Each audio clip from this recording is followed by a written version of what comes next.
कभी कभी दवा की दराज में गुलाबी सफेद सा कैप्सूल दिखता है ना? नाम है अमोक्सिसिलिन। बहुत ही आम एंटीबायोटिक है ये।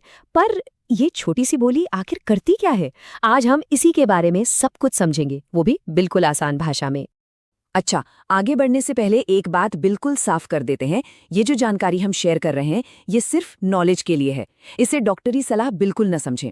कोई भी दवा, और ये बात गांठ बांध लीजिए, कोई भी दवा हमेशा डॉक्टर की सलाह पर ही लेनी चाहिए।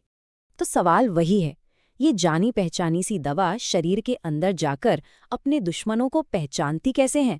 उसे कैसे पता चलता है कि किस पर अटैक करना है और किसे बख्श देना है ना दिलचस्प? चलिए समझते हैं कि ये काम करती कैसे है। तो आज हम क्या क्या जानने वाले हैं। सबसे पहले अमोक्सिसिलिन का एक छोटा सा परिचय, फिर देखेंगे कि ये काम कैसे करती है, कौन कौन से इन्फेक्शंस में ये काम आती है, इसकी डोज और इसे लेने का सही तरीका क्या है, और आखिर में इसके साइड इफ़ेक्ट्स और क्या क्या सावधानियां बरतनी चाहिए। तो चलिए सबसे पहले पड़ाव पर आते हैं। आखिर ये दवा काम कैसे करती है? देखिए, इसे समझने के लिए ना हमें अपने शरीर के अंदर चल रही एक लड़ाई को समझना होगा। एक जंग अच्छे और बुरे बैक्टीरिया के बीच। हमारे शरीर में ना करोड़ों बैक्टीरिया रहते हैं। सोचिए, एक पूरी सेना है। कुछ सिपाही हमारे दोस्त हैं जो हमारी सेहत की रक्षा करते हैं, और कुछ हैं दुश्मन जो बस मौका ढूंढते हैं हमें बीमार करने का। अमोक्सिसिलिन का मिशन इन्हीं दुश्मन सिपाहियों को खत्म करना है।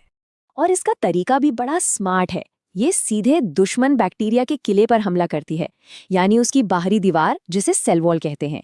ये उस दीवार को बनने ही नहीं देती, उसमें रुकावट डाल देती है। अब बिना दीवार के कोई किला कैसे टिकेगा? नतीजा, बैक्टीरिया कमजोर पड़कर खत्म हो जाता है और इन्फेक्शन वहीं रुक जाता है। तो अब ये तो समझ आ गया कि ये हथियार काम कैसे करता है, पर डॉक्टर इस हथियार का इस्तेमाल किन किन लड़ाइयों में करते हैं? मतलब कौन कौन से इन्फेक्शंस के खिलाफ ये सबसे असरदार है? चलिए देखते हैं। इसका इस्तेमाल कई आम इन्फेक्शंस में होता है, जैसे गले का इन्फेक्शन, टॉन्सिलाइटिस, उसमें ये दी जाती है। फेफड़ों में ब्रोंकाइटिस होने पर, या फिर कान का वो जो तेज दर्द वाला इन्फेक्शन होता है, उसमें भी। और हाँ, यूरिनरी ट्रैक इन्फेक्शन यानी यूटीआई में भी। खास तौर पर बच्चों में होने वाली निमोनिया में भी ये काफी असरदार मानी जाती है। अब आते हैं अगले पड़ाव पर, खुराक और सेवन का तरीका।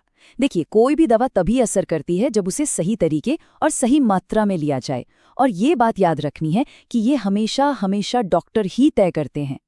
तो ये दवा कई रूपों में आती है। कैप्सूल मिल जाते हैं, टैबलेट्स भी आती हैं, और खासकर बच्चों के लिए एक पाउडर आता है जिसे पानी में घोलकर सिरप यानी सस्पेंशन बनाया जाता है। और हाँ, हर रूप की ताकत, मतलब कितने mg की है, वो भी अलग अलग होती है।